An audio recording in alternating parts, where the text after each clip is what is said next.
Olá, observadores! Bem-vindos a mais um episódio do Observa Aí, o podcast semanal do Observatório Nacional de Segurança Viária. Eu sou Rodrigo Ribeiro, Head de Comunicação e Marketing aqui do Observatório. Eu sou Paulo Guimarães, CEO do Observatório. Eu sou Pedro Borges, Head de Mobilidade Segura do Observatório. Hoje é o episódio Raiz.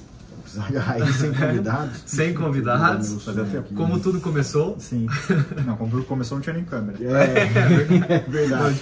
E tinha o microfone, né? Tinha o microfone. Vamos voltar no assunto da mesa? Faz tempo que a gente não fala, né, sobre o assunto da mesa de som. Vamos deixar para próxima. Não, agora a gente tem vídeo, pô. É verdade. A gente não tinha vídeo. Muito melhor. Né? Bom, a semana curta, né, de feriado, mas não menos cheia do que as outras semanas. Até mais cheia, né? Até mais cheia, né, Até mais cheia quando tem menos dias. Pedro, várias entrevistas, né, Pedro? Bateu o recorde aí em um dia. Mais recorde do que mais amarelo, eu acho. Você deu quantos no dia? Foi ontem? Foi ontem. 3. 3 num dia, uma no outro. Caramba. Parabéns. Entrevistas na semana. É isso aí. Obrigado. Alivia.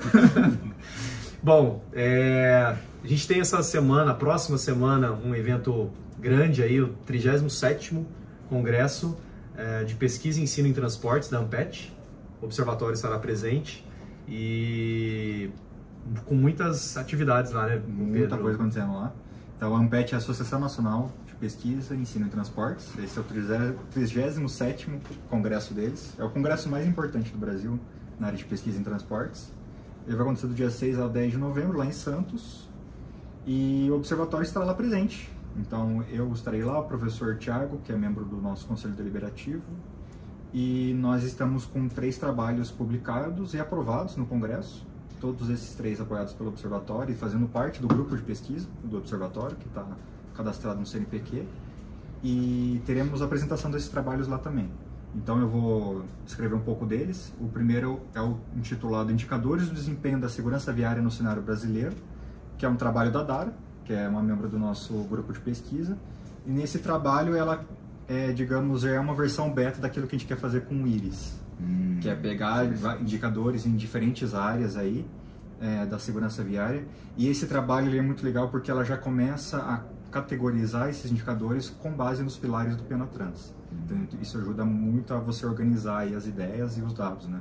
Então acho que vai ser um trabalho bem legal de assistir lá. E a proposta dela nesse trabalho é a criação de novos indicadores ou a reunião de indicadores existentes? Reunião dos existentes já. Tem algumas coisas que ela normaliza por taxa, então a gente tem coisas prontas já, por exemplo, do Ministério da Saúde na área de atendimento às vítimas, como quantidade de leitos.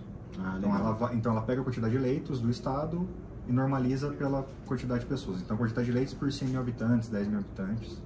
Então ela pega alguns dados que já existem, juntam tudo num banco de dados só para conseguir fazer ali análise do desempenho da segurança viária. Legal. Deixa eu aproveitar e fazer uma interrupção, porque foi a Senatran divulgou agora a abertura de uma consulta pública para alteração do Penatrans. Importante. Isso está em aberto, fica aberto até dia 30 de novembro. Né? A gente já acionou os nossos núcleos de apoio aí para fazer uma avaliação. E uma das sugestões que eu queria dar, Pedro, aproveitando, no vídeo que o secretário o Adroaldo, né, que é da Senatran, anunciou essa consulta pública, ele fala, né, dentre algumas novas características que eles querem propor para o Penatrans, uma delas são as metas locais, porque o Penatran tem a meta nacional, então a ideia é instituir as metas locais. Então, como demanda já para vocês aí, para os grupos e tal, a gente colocar na consulta pública o livro do Penatrans, que justamente define as metas locais para todos os municípios do Brasil. Então a gente vai falar, Senatran, a gente está aqui para te ajudar. Conteúdo pronto. Fazendo o que o Observatório já apontou por meio do livro, né? Exato. Os núcleos devem se reunir entre eles, internamente entre eles. Depois, na reunião mensal de observadores certificados, a gente apresenta o posicionamento dos grupos para na fase seguinte, cadastrar essas contribuições no sistema da Senatran, e a minha ideia é a gente ter um relatório das contribuições, porque independente do sistema a gente vai divulgar para a sociedade o que a gente está contribuindo. Deixar registrado o nosso trabalho e a nossa contribuição, mesmo que não seja aprovado. E lembrando que o livro está disponível no site do Observatório. Quem ainda não teve acesso, acessem o site do Observatório e baixem. Registrado aí, não vou nem pôr no Trello então, hein? Manda bala. Depois eu assisto o podcast. episódio de novo, pra pegar. Segundo trabalho é o Estudo Naturalístico de Direção Brasileiro, o NDS-BR, da concepção aos primeiros resultados. Então, esse artigo do professor Tiago, então ele faz uma revisão bibliográfica, um histórico lá desde o começo do Estudo Naturalístico, que é um projeto de pesquisa que é apoiado pelo Observatório, e é um projeto que está aí desde 2021, então o professor Tiago ele pega tudo que já foi publicado, tudo que já foi resultado, que acabou virando um resultado tanto na parte acadêmica quanto em alguma aplicação prática, e transformou esse artigo que foi aprovado lá na ANPET. Então acho que vai ser um trabalho bem legal para quem não conhece ainda o estudo naturalístico, ler lá e ter um resumão de tudo que já aconteceu e tudo que já virou resultado. A gente já falou várias vezes do estudo naturalístico, mas é uma oportunidade de ver um apanhado geral de resultados. É um estudo que está rodando há mais de 3 anos já, né, Pedro? Desde concepção 20, começou a coleta em 21, então por aí. Final de 2020, começo de 2021. Inclusive a gente esteve em Brasília semana passada, eu e o professor Tiago, numa reunião com o pessoal do Sistema Transporte, que é um dos mantenedores do observatório, né, CNT, CS-Senat e ITL. A ideia é a gente migrar o estudo naturalístico para o transporte pesado. Legal. Então a CNT, o pessoal do Sistema Transporte, ficou de indicar para a gente uma transportadora, que é sediada lá em Curitiba, porque os equipamentos estão lá, para a gente começar a fazer coleta de dados também em veículos pesados. Então é uma variação, a gente está querendo fazer aquilo com iFood, né? A gente está avançando com aquele projeto dos motociclistas dentro do Mobilab, mas é uma outra vertente também que a gente deve disparar aí para monitorar o comportamento de motoristas de pesados, ônibus e caminhões. É legal porque agora a gente tem diagnóstico de automóveis em cidades, então a gente vai ter um cenário totalmente diferente, né? Que é pesados em rodovias, outro comportamento, outro tipo de condução. Terceiro trabalho é o excesso de velocidade na área calma de Curitiba, análise dos fatores determinantes e estimativa da economia de tempo. Esse é um trabalho da Luíse, que foi nossa estagiária e agora é membro do grupo de pesquisa do Observatório. Também acho que vai ser um trabalho bem legal, ele vai acabar virando referência para muitos outros, porque ele é um dos poucos que fazem essa relação entre excesso de velocidade e economia de tempo no ambiente urbano. E tem um quarto trabalho, que ele não é, digamos, da rede do Observatório, não foi apoiado diretamente pelo Observatório, mas ele é um trabalho que ele utilizou os dados naturalísticos. Então, eu acho legal citar também, que é o estudo do comportamento de condutores em rotatórias de Curitiba, baseado em dados naturalísticos de direção, que ele é um trabalho de um aluno do professor Diego Neres. O professor Diego, ele é do Departamento de Transportes lá da Federal também. Aí, essa aluna dele fez um TCC com base nos dados do estudo naturalístico. Então, assim, também é um trabalho que tem aí, pelo menos aí nos dados, também tem um pouquinho de participação do observatório. Bom, vamos trazer esse trabalho aí para a rotatória do satélite. Mas daí acaba com as dicas do Pedro. É verdade. A gente compara depois o comportamento de lá com o comportamento daqui. Enfim, aí no dia 7, no segundo dia do congresso da ANPET, eles disponibilizam um espaço para lançamento de livros. E um dos lançamentos que foi de um livro que foi elaborado e o lançamento está sendo apoiado pelo Observatório, é o livro Segurança no Trânsito, que ele é uma versão atualizada do livro Segurança Viária, do professor Coca, lá de 2012, e agora está sendo feita a atualização com novos dados, novos conceitos sobre segurança viária, e agora segurança no trânsito, né? Mudou o capítulo, e eu acho que vai ser bem legal levar esse trabalho novo lá para a galera da ANPET. E para as pessoas entenderem a importância desse livro, acho que a primeira edição dele foi 2004, talvez? Por aí, com o início dos anos 2000.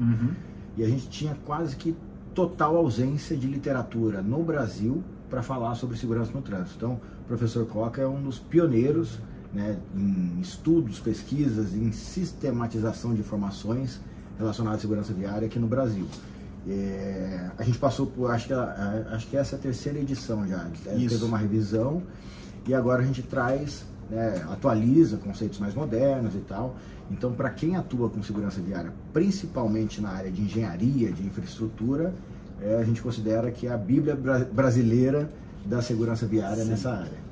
Então teremos um Novo Testamento. Inclusive, o professor Coca participou do webinar. Foi coautor do relatório técnico. Foi coautor do relatório técnico, e eu achei um negócio muito legal, porque O Thiago deve ter ficado nas nuvens, né? Porque ele já passou o bastão e falou, o Thiago é meu sucessor aqui no Brasil. Então, começou elogiando, né? Pra gente é um orgulho muito grande também ouvir isso de uma pessoa como o professor Coca, renomado. E ter essa participação dele foi muito legal também, tanto no trabalho quanto no webinar. E eu fiquei sabendo por ele contou nos bastidores, que vai ter, eu quero falar de lançamento de outro livro, que ele também é autor, que é o livro Transporte Público Urbano, que é um livro de 2004, que também vai aproveitar o espaço lá para lançar uma nova edição. E esse livro, ele também é meio que uma bíblia do transporte público, pelo menos na minha experiência, porque quando eu trabalhei com consultoria, a gente usava muito esse livro lá também. Estava lá na biblioteca e todo mundo pegava para consultar alguma coisa. Então acho que vai ser o lançamento de um outro livro bem legal aí, na Ampet. Então é isso, como vocês puderam ver, a Ampet tá bem cheia esse ano. Então, para fechar o assunto, o lançamento do livro acontece na semana que vem. Então, quem já nos acompanha, fiquem atentos aí às redes, a toda a comunicação do Observatório. Esse livro vai ficar disponível, né, de uma forma digital, inicialmente, então vocês terão acesso a ele. E aí você já começou, vou inverter o primeiro assunto da pauta da nossa agenda aqui, que você já começou a falar do webinar. Isso também já está disponível, mas como foi e quem quiser acompanhar, onde que... Essa segunda agora, dia 30. Dia 30, às 10 da manhã, a gente teve o webinar da taxa de mortes por bilhão de quilômetros percorridos. Esse trabalho é um trabalho do professor, que veio do professor Thiago, foi uma metodologia que ele criou na dissertação de mestrado dele, ou na tese de doutorado, não lembro corretamente. E aí foi legal que ele trouxe o Coca de novo como coautor, que foi orientador dele na época. E a Louise veio, pegou esse método e ajudou a atualizar ele com novos dados. Então eles estabeleceram esse novo cálculo dessa taxa para a primeira década de ações em prol da segurança no trânsito entre 2011 e 2020. O webinar eu achei que foi bem legal, o engajamento foi bom da galera, teve bastante pergunta. A gente conseguiu apresentar de um jeito que as pessoas mostraram interesse, então elas engajaram mais. E é um trabalho que está disponível, é um relatório técnico que foi feito em parceria com a Federal do Paraná e está disponível lá no nosso site em Estudos e Pesquisas. E aí, não sei se até o Paulo pode comentar, mas eu como jornalista sempre fiquei acostumado a mortes por 100 mil habitantes e mortes por 10 mil veículos. E agora traz uma nova metodologia para isso, né, Paulo? E é interessante porque você vê estados, principalmente de região norte, que são menos populosos, e aí, por consequência, menos circulação de veículos, você vê que há uma modificação no ranking de segurança viária quando a gente analisa dependendo do índice utilizado, né? Então, a gente, quando usa mortos por 100 mil habitantes, a gente está fazendo uma proporção com as nossas pessoas que vivem lá. E é o índice mais utilizado, porque é o mais suscetível à disponibilidade de informação no mundo inteiro. É o índice que a Organização Mundial da Saúde usa para fazer o ranking entre os países.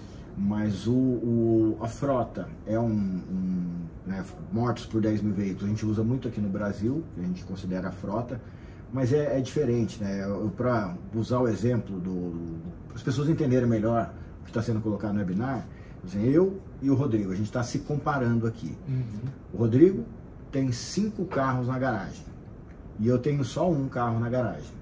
Então, se a gente fosse usar, por exemplo, uma quantidade um índice de infrações de trânsito por veículos, então você tem uma diferença grande aqui.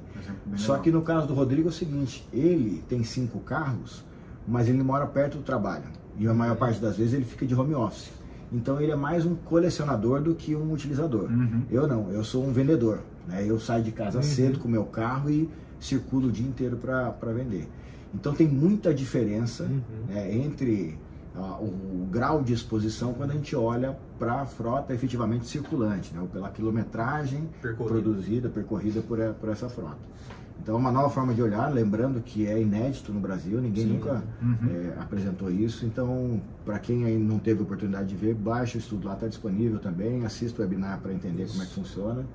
Aí foi bem interessante os gráficos, as tabelas, comparação. Primeiro tem as tabelas ali comparando os estados, né? Tem um ranking dos estados por ano. Isso, e a comparação com outros países foi bem legal também. Comparação estado e país da Europa também, teve essa comparação. Então tem bastante dado legal lá para ser explorado. É isso. Boa. E o Paulo já falou rapidamente do seminário, você participou em Brasília com o Thiago, falou já da aplicação estudo naturalístico para carga pesada. Além disso, o que de mais interessante teve lá, Paulo? Olha, o seminário ele foi bem interessante. É uma pena que ele concorreu com um grande evento, que é o da Arena NTP, que estava acontecendo em São Paulo. Então, muita gente de município acabou indo para a Arena NTP. A Arena NTP tem um foco um pouco mais em transporte, mas tem também lá as sessões de segurança no trânsito. Então acho que o quórum ficou um pouquinho prejudicado por conta disso. Uma pena, porque de conteúdo foi bem legal. E por ser de São Paulo, né? Acaba atraindo mais gente. É verdade. É mais fácil. A logística para Brasília, ela é difícil. É mais caro, as pessoas têm mais dificuldade. Se organizar com mais antecedência. Então ficou assim, basicamente, uma predominância de membros das câmaras temáticas, aí são várias, aí tinha um público razoável com relação a isso, e pessoas ali que atuam no trânsito, mais no âmbito local ali, DF e tal. E foi legal, porque a gente teve participação de algumas pessoas de fora, né? Então a gente teve a apresentação lá de um representante do ICADES, não tenho certeza se é essa sigla, mas a Fátima, uma pesquisadora. O ICADES é um organismo internacional que monitora políticas de álcool e drogas relacionadas à segurança no trânsito. E essa parte foi bem legal, porque a gente podia mandar pergunta, né? E aí eu perguntei para ela como é que era o movimento Maio Amarelo, se ela conhecia. E ela falou, pô, o Maio Amarelo a gente já desenvolve já há vários anos. Inclusive eu ando o tempo todo com o PIN, com o broche do Maio Amarelo, que ela ganhou, né? E isso que é o interessante da história. Ela é uma portuguesa, eu não sei se ela fica em algum país da Europa, eu não tenho certeza se é Portugal, mas ela ganhou o PIN. Ela falou, eu tenho um carinho muito grande por esse PIN, porque eu ganhei do presidente da Rede Sara lá da Austrália, num evento internacional que eles foram. Então, para ver a abrangência que o Maio Amarelo está tomando. Né? Legal. E aqui mais 2 assuntos para fechar a nossa agenda. Tivemos hoje, quarta-feira, um evento na Ambipar. Só mais uma coisa assim, de característica do evento. Foram seminários, então você tinha ali os painéis de discussão, uma apresentação que ancora, né, chamaram de apresentação inspiradora, que é uma palestra, né, de alguém desses internacionais, enfim. E aí depois uma mesa de discussões. Em paralelo, estavam acontecendo algumas oficinas. Então foram oficinas muito legais, que foram promovidas por parceiros. Eu participei de uma de comunicação, participei de outra de gestão de velocidade, a outra de planejamento estratégico para a segurança viária. Então, assim, um próximo evento, principalmente aquelas pessoas que trabalham, né, os técnicos, participar de um evento como esse, principalmente das oficinas, é muito legal. Pode ser até, em alguns casos, mais interessante até do que participar da plenária, porque as oficinas foram mão na massa mesmo. Então, assim, olha, dado essa situação e esse contexto, juntem-se em grupos e elaborem determinados exercícios. Foi bem legal. Isso é legal. Muito bom. Então, voltando aqui, tivemos o evento hoje da Ambipar, que foi a entrega dos certificados, né, Paulo, do selo Mobilidade Segura. Isso, a primeira rodada de entrega de certificados, né? A Ambipar é uma parceira também, uma empresa Laço Amarelo, fica lá em Nova Odessa, tem um grande centro de treinamento lá.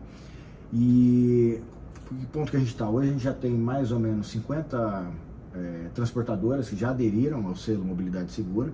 Isso representa mais de 10 mil motoristas contemplados na estratégia, então isso é muito importante. E nessa primeira fase, se não me engano, foram 22 transportadoras que receberam já o certificado já por atenderem inicialmente já os parâmetros que são definidos no selo. E o que é o selo?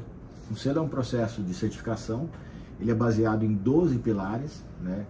E qual que é o objetivo desse selo? Primeiro, porque a transportadora que adere ao selo, ela se compromete a melhorar os seus processos, né? Então isso gera ganho operacional, gera ganho de imagem, porque ela acaba se protegendo de situações complicadas, gera ganho de produtividade e, consequentemente, segurança, que é o nosso foco principal. Então são 12 pilares, com vários indicadores, e a empresa adere, passa por um processo de auditoria. A partir desse processo de auditoria é gerado um relatório de conformidades, não conformidades, pontos de melhoria, e a empresa vai buscando melhorar para poder melhorar a sua pontuação e sair de um selo bronze para um prata, de um prata para um ouro, ou até buscar o diamante lá, o platina, que é o 100% de adequação, que é é a utopia, né? O nosso visão zero lá, mas ele está lá. E isso é muito legal, porque a empresa se compromete, é uma forma dela mostrar também o compromisso que ela tem com a sociedade, enfim, com a segurança, porque um dos indicadores é a participação em projetos sociais relacionados à segurança no trânsito, e ela tem um ganho econômico, né? Essas transportadoras, a gente tem um acordo com os grandes embarcadores, né, que são inclusive mantenedores do observatório, embarcadores de combustíveis, a Raízen, a Vibra e a Ipiranga. E o que acontece? Você que é o transportador X, você quer transportar para esses embarcadores, você passava pelo processo de certificação de cada um deles.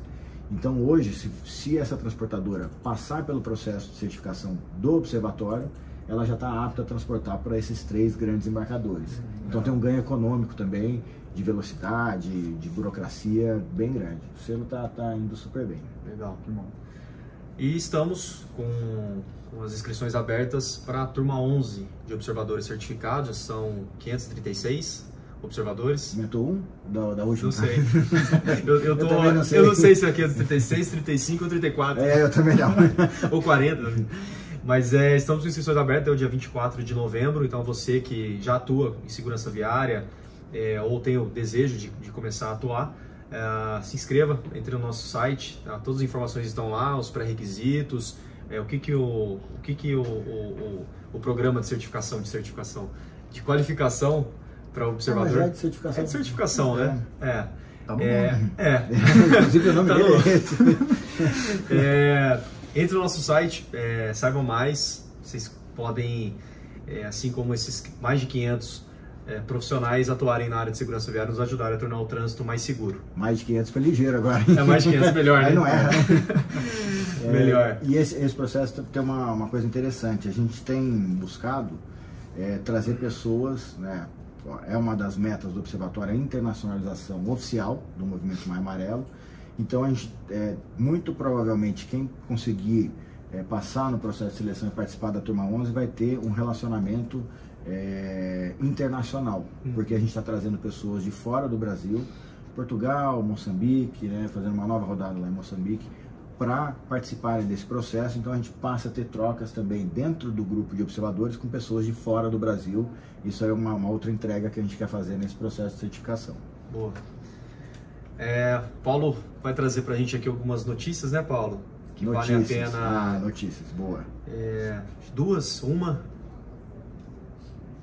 Na verdade era uma que virou duas. Uma que virou duas. Uma notícia interessante aqui, até pegar um pouco da opinião do Pedro. É uma notícia do Mobilidade Estadão, né, nosso parceiro também, mantenedor do observatório, que ele coloca assim, motos despontam como opção de meio de transporte para mulheres. Para se locomover, para se divertir, cada vez mais o público feminino está pilotando o veículo. Aí traz uma série de informações aqui, alguns personagens, e um dado interessante que só no estado de São Paulo foram emitidas 669.911 carteiras de habilitação no ano de 2022, categoria A, para as mulheres. Esse é o recorte. E em 2022, só até setembro, já foram 642.407. Então vai bater o recorde. O ano passado já tinha sido um recorde, esse ano de novo, bastante mulher entrando nesse modal motocicleta. E aí eu te pergunto, Pedro, isso é bom ou ruim? Mulher é mais cuidadosa, não é? Olha, é bom quanto mais gente interessada em aprender a conduzir a motocicleta, melhor. Mas essa questão do gênero e da segurança no trânsito, vou ser sério, que é um negócio que eu nunca estudei a fundo. Então, mas eu acho legal ter uns dados em mente para começar a discutir sobre o assunto. Então, quando a gente olha os dados de mortes em 2021, 82% dos mortos eram homens. Então, maior risco no trânsito para os homens. Quando a gente pega a quantidade o último número que eu vi de todos os habilitados no Brasil, acho que foi em meio de 2023, pelo RENAC, que é o... esqueci. O que é o R do RENAC? Condutores habilitados. Registro Nacional de Condutores Habilitados. Lá mostrava mais ou menos que 2/3 dos habilitados eram homens. Então você tem 80% de mortos, só que só 60% são habilitados do total, 66 mais ou menos. Então, quando você olha a gravidade e até as mortes no trânsito, quem mais está sendo vítima é o homem. Só que daí você tem que pensar se também não tem mais homem no trânsito também. Então você sempre tem que considerar a exposição do homem. Mas é um assunto que eu acho bem interessante e é um negócio que tem que ser investigado. Ontem eu participei também da gravação de um podcast, um videocast da ABRAB, que é a Associação Brasileira de Fabricantes de Bebidas, em geral. Eles pegam alcoólico, pegam de todo jeito. E eu estava avaliando alguns dados. A ideia, né, a âncora do podcast era o consumo responsável, ou não excessivo. Então, uma das coisas que a gente estava chamando a atenção é que você cometer excessos, e falando da bebida, não significa necessariamente você beber demais, mas beber e dirigir, você beber um copo e dirigir já é um excesso, porque o excesso no sentido não de quantidade, mas de você exceder alguns limites. Sim. E aí eu estava levantando, a gente tem pouca informação ainda sobre álcool, né? Os dados ainda são a gente não tem informação, assim como todos os outros dados que a gente avalia, principalmente na coleta primária, a gente tem deficiência nessa coleta de dados, mas algumas informações importantes. Tem um estudo recente do CISA, que é o Centro de Informações sobre álcool e droga, segurança e droga, alguma coisa assim, e álcool. E eles fizeram um levantamento usando a mesma base que a gente utiliza, que é do DataSUS. Então, em 2010, tiveram 50 mil internações, no ano de 2010, relacionadas a algum fator relacionado a álcool. Então, internações oriundas do sinistro de trânsito, vítimas de trânsito que tem alguma relação com o fator álcool. Em 2021, que é o dado fechado, 75 mil internações. E aí, quando o recorte é feito por grupos de vítimas, e o DataSUS separa entre ocupantes de veículos, pedestres, ciclistas e motociclistas, você avalia, você percebe que a curva de crescimento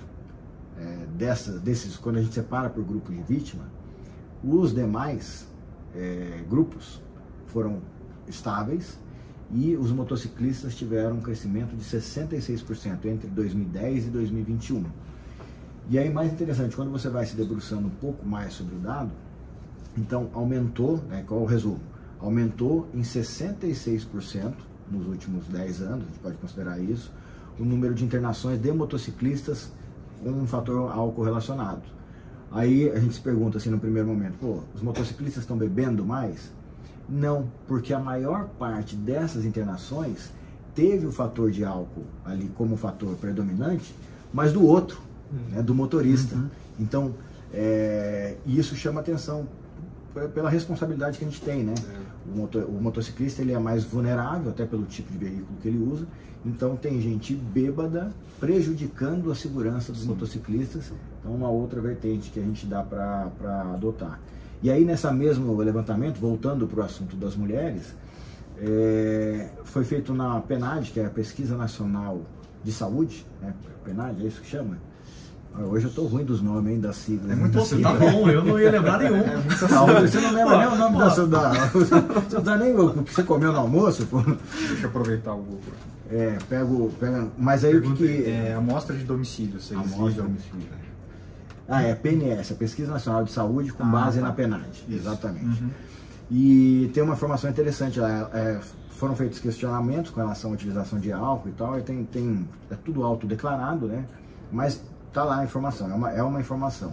E uma que eu achei interessante, para tentar responder essa pergunta, se a mulher é mais segura ou não que o homem no trânsito, 80 e poucos por cento, 85% mais ou menos, dos homens responderam que já nos últimos 12 meses dirigiram alcoolizados, 85%. As mulheres, coisa de 35%. Então, quando olha para trás, nos últimos 12 meses, a maior parte das mulheres fala, eu não dirigi, e isso considerando só aquelas que são realmente condutoras, né? Os homens também. Então, é um dado interessante também, Aí a hora que a gente resolver estudar esse assunto de gênero, é uma informação importante. É por isso que eu tenho que olhar só o número, né? Importante interpretar tudo que envolve o dado ali. Porque se você não explica isso, por exemplo, dos motociclistas, para mim, na hora que você falou 66%, eu falo, pô, os caras são irresponsáveis, né? Legal. Eu tenho uma pergunta sobre essa notícia. Ela fala só do aumento de condutoras do sexo feminino e ele traz um aumento dos condutores do sexo masculino também? Ou não. Ela é focada só no sexo feminino. Provavelmente tem Eu queria ver geral, se segue a mesma. Verdade. Porque a frota de motocicletas e a quantidade de condutores que utilizam diariamente motocicletas no Brasil vem aumentando. Porque muitos acabam tentando fugir, entre aspas, do transporte coletivo. E a primeira opção mais barata motorizada é a motocicleta.